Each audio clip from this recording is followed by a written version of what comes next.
Hi, Odyssey Camper here. Welcome back for Chapter 6 of the Nissan NV200 van camper build. In this chapter I'm going to install what I call the glowy ceiling. I had a couple of design goals in mind for this project. First, I wanted to keep the weight off of the ceiling. I didn't want anything heavy up there disturbing the weight distribution of the van. Second, I wanted it to be fairly inexpensive so that if I ever had to replace it because it got damaged, it wouldn't cost me an arm and a leg. In the end, I settled on corrugated plastic. You can buy this for about $20 a sheet at Home Depot or Lowe's. It's the same material you would make a yard sale sign or for sale sign out of. If you watch my earlier videos, you know that I applied a sound deadener to every panel, and then I topped that with a closed-cell foam with a reflective mylar coating. The reason for selecting that was twofold. First, I wanted some heat rejection. Second, I wanted a reflective surface so that I could put lighting over the top of it, and it would reflect back and diffuse into the van. The plastic panel and the van are both 4 feet wide, but the van's a little bit narrower at the roof, so you'll have to trim the panel. Trimming around the edge of the panel so it fits the contour of the roof takes a little patience.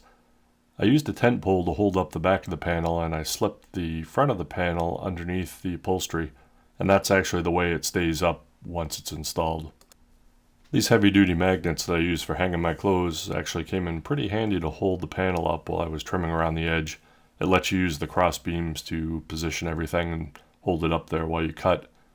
I'll put a link to all this stuff down below as I usually do, so you can find it on Amazon or go hunting for it elsewhere. The ceiling panel will be held in place with these neodymium magnets, and I'll glue them on the opposite side using silicone RTV. In this shot, I'm positioning the magnets with the roof beams, in line with the roof beams, so when I glue them to the opposite side, they'll stick to the roof beams. The position is marked with just a regular Bic pen. You can clean off the ink marks afterwards using rubbing alcohol.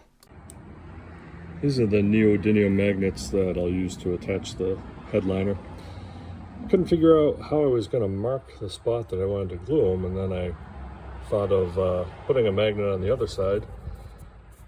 So after I've marked on the side that's facing down, I can position the magnet on the opposite side where I'm going to glue it. I've got the magnets in place that are going to hold the roof panel up, and the lights are installed. You're looking at the back side of the roof panel. This is going to go up against the ceiling. So the lights are actually going to reflect off of the mylar installation, kind of give a glow effect, I'm hoping. If the roof panel is translucent enough. Got a cool little remote. You can buy these things for like 10 bucks on Amazon. You can change the color. It might look like they're flickering in the video, but that's just an effect of the phone.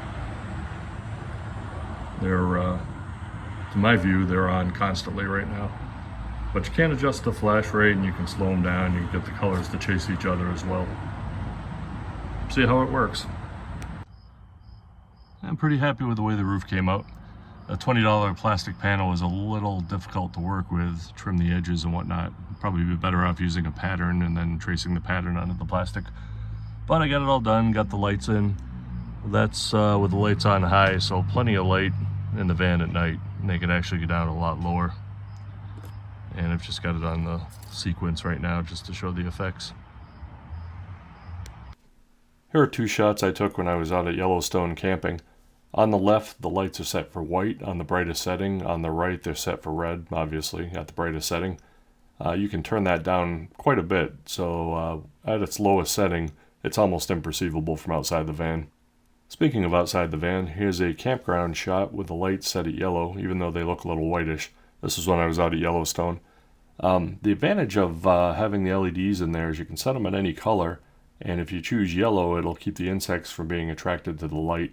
So that's kind of a nice side feature. If I had to change anything in this installation, I would probably run the lights around the outside of the panel and then on the cross beams pointing parallel to the floor, so off to the side. That way you wouldn't see the shadow of where the LED is attached to the corrugated plastic. But otherwise, I'm really happy with the installation. Hope it gives you some ideas for your own van.